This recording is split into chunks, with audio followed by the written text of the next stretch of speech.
So the idea of building a personal brand as a freelancer is absolutely freaking terrifying. And honestly, even just sat here talking to myself in the park, I feel sick with nerves. But I'm at that stage where I know that I need to do it. And if you're a freelancer who's in the same position and you know that you're actually holding yourself back by not investing good time in your personal branding, but the idea of building your visibility and then, God forbid, someone negatively comments on what you do scares the bejesus out of you, then I've deployed this tip just this week, and it might help you too. So I posted on LinkedIn yesterday and it went a little bit viral for me. It's got kind of 100,000 impressions, drove a few subscribers to my YouTube channel, which was amazing. But naturally, something with that amount of visibility has attracted a couple of PRATs in my comments. And then today, another one. And being the type of person that natural reaction is quite emotional, which I think is quite normal, really, I turned to my pocket therapist, aka ChatGPT, to try and work out a toolkit or a system that I could deploy to help remove the emotion from the negative side of building my own brand visibility, my personal brand visibility, so that it doesn't hold me back and so that I don't get distracted from the main objective, which is ultimately to get more leads for my business. So here is the system that I've deployed, which hopefully will help you too. Because there are only really three types of people, that will interact with any content that you put out ever. And those three are your actual audience, who you're trying to attract, which is amazing. So interact with them, engage with them, nurture them, be really kind to them, because they're the ones who are going to pay your bills.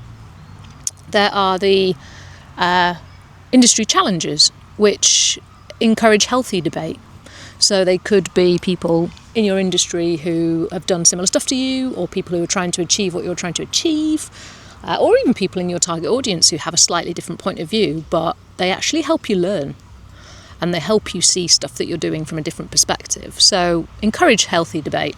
Those ones are really cool because you can often get a different perspective that you've never even thought about, and it can feel a bit jarring at first, but when the intention is right, it can be quite liberating and quite educational to engage with those kind of people. And the third one is what I have deemed PRATs, which I have decided stands for people who rarely actually think. And these are people who are not in your audience, who enjoy sparking unnecessary debate, who get little dopamine hits from tearing other people down who are trying to achieve cool things, and actually spend more time spreading negativity online than they do building up their own self-confidence and their own self-worth. And I have lots of theories as to why people do this, but I'm assuming it's to do with jealousy. They can't be bothered to invest time in themselves, so it's just easier to be awful to other people. But they add absolutely no value to what you're trying to achieve. So my method is that with your audience and your healthy challengers, engage completely, 100% completely, go all in, learn from them and actually read what they're saying, because you can learn a ton, or I've been learning a ton from what people are actually saying in the comments, which I can then apply to my next kind of content ideas.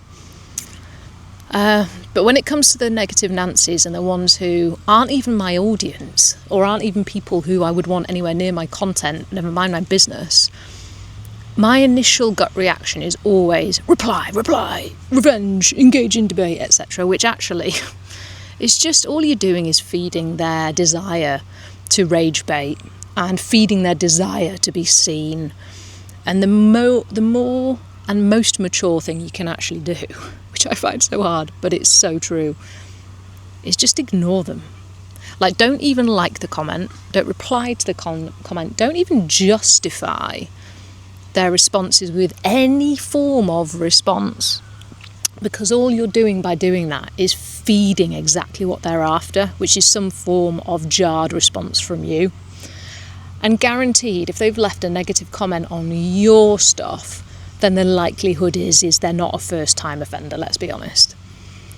So they've probably put that comment on there, not thought anything of it, gone off on their merry way to destroy a load of other people's lives via negativity, whilst you're sat there reeling in David's from Cambridge's feedback on your opinion on how freelancers should price their work. Not that that's still fresh in my mind from yesterday. So there we are. The best way to deal with it is to just not even entertain it in the first place. So if you're on the fence with content creation as a new freelancer, then I want to leave you with 3 things to do.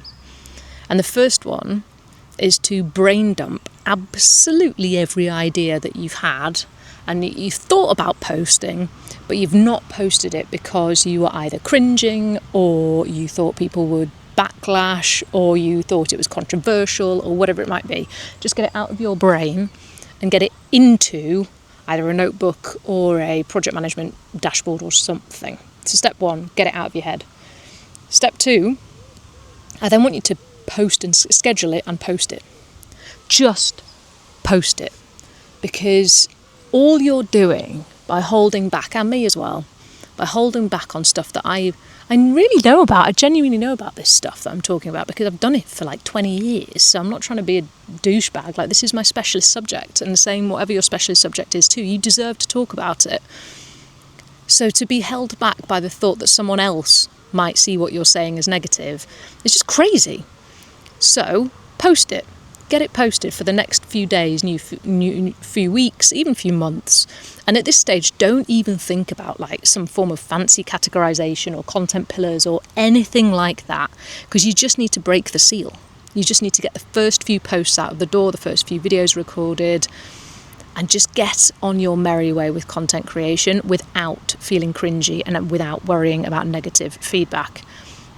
And the third thing that I want you to do is go to ChatGPT or whatever your AI friend, chosen friend is, and create a tiny little project, which I've done in mine, which is called Negativity Emotional Management. So I've tried to name it really boringly so that I can rid myself of emotions from it.